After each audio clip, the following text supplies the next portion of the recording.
Lord, give us grace this morning that we may be both hearers and doers of the word. Amen.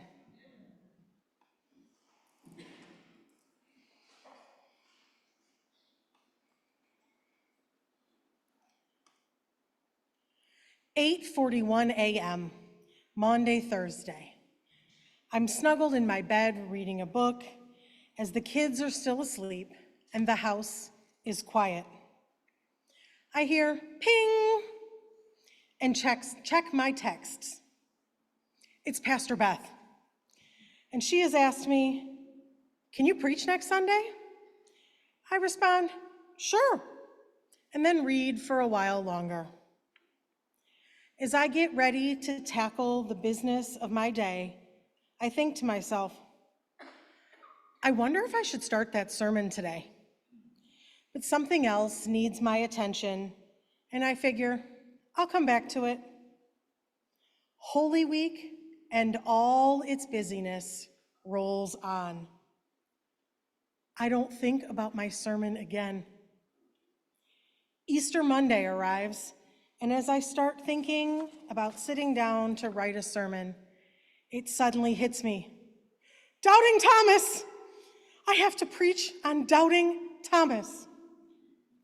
This will be the first time I have ever had to preach on the same gospel twice.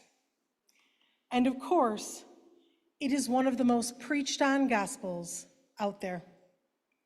I sat there like a deer in the headlights as I tried to figure out how to approach Thomas from somewhere new. Over and over, I sat down to write, and God was silent. I turned on my sermon writing song and followed it up with other songs that have previously inspired me. Nothing. I had nothing. I started and threw out sermon after sermon that just refused to go anywhere. Then, standing in my kitchen, I heard that still, small voice. It said, "You don't need a new approach. Your sermon last year wasn't finished." You could have fooled me. I thought I'd ended it pretty well. However, I learned long ago, ignoring God never goes well. And if I didn't want him waking me at 3 a.m. Sunday morning to rewrite my sermon, I'd better just listen now. So, for those of you who weren't here last year or don't remember, let me give you a quick recap. I had theorized Thomas wasn't doubting Thomas. He was grieving Thomas. He had just watched one of his closest friends, the man he had given up everything in his life to follow, die on a cross right in front of him. Of course, he was going to be skeptical when told his friend was no longer dead, but alive and well. I pointed out Thomas was grieving so deeply, he almost missed the resurrection. I then pointed out how many of us were grieving the things we had lost in the pandemic so deeply that we were missing the resurrections in front of us in our own lives and in the life of St. John's. I implored the congregation to take my hand and embrace the resurrection with me. End of story, right? I guess not. You see, Thomas didn't miss the resurrection. He recognized it. When Jesus said to him, "Do not doubt, but believe," Thomas responded, "My Lord and my God." He saw Jesus.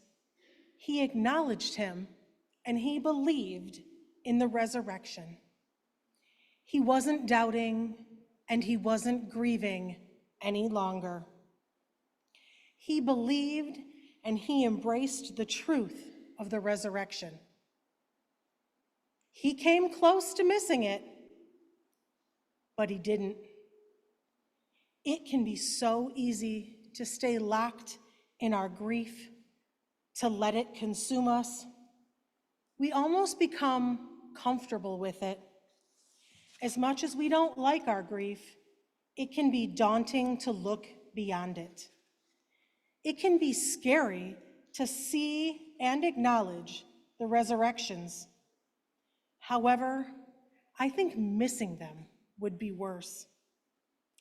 In the last few months, in the life of this congregation, I have seen again and again this church family embracing resurrection. It has been a powerful and beautiful thing to witness. I not only see the hope, joy, and holiness of the resurrections happening all around us, I have been privileged enough to witness other people seeing the hope, joys, and holiness too. Last year, I said, we are a resurrection people, y'all. Our whole faith is based on it. So we need to open our eyes and see it. Today, I am telling you, we are a resurrection people, y'all. And I am so proud of St. John's and all of you for seeing it. What a difference a year makes. What a difference healing makes. There will still be hard moments, still be pain, and the grief will never fully go away. We are human, and those are all part of the human experience. However, we aren't stuck living in our grief anymore. I look around at everything wonderful going on here, and I say, my Lord and my God.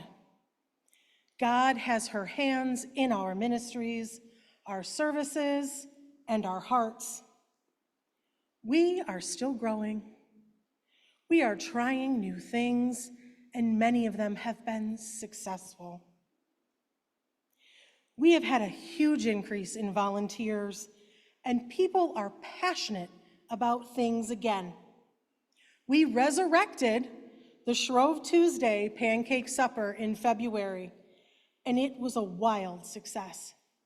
We had so many volunteers, and over 100 people were in attendance. Our Holy Week and Easter services were amazing.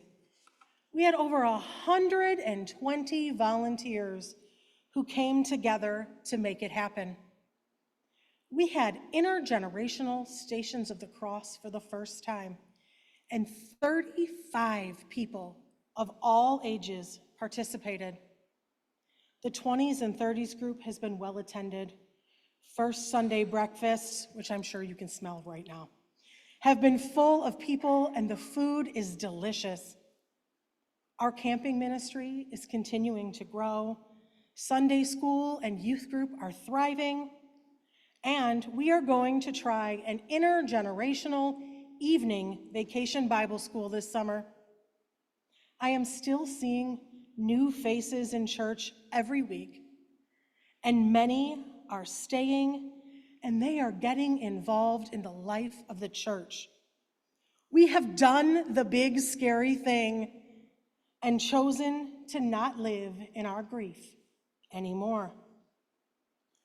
The resurrections are continuing to happen here at St. John's, but unlike last year, we aren't missing them. Jesus called on Thomas to believe, and he is calling us to that same belief today. We are being called to not only believe in the resurrection of Jesus from his death on the cross, but to believe that resurrections happen in our own lives and in our church. Thomas believed, and we are believing too. Last year, I asked you to choose resurrection. This year, I'm asking you to keep choosing it. Keep believing, keep showing up, keep volunteering, and most importantly, keep loving one another. Choosing resurrection over grief whenever possible. We are a resurrection people, y'all. Keep living into our truth. Amen.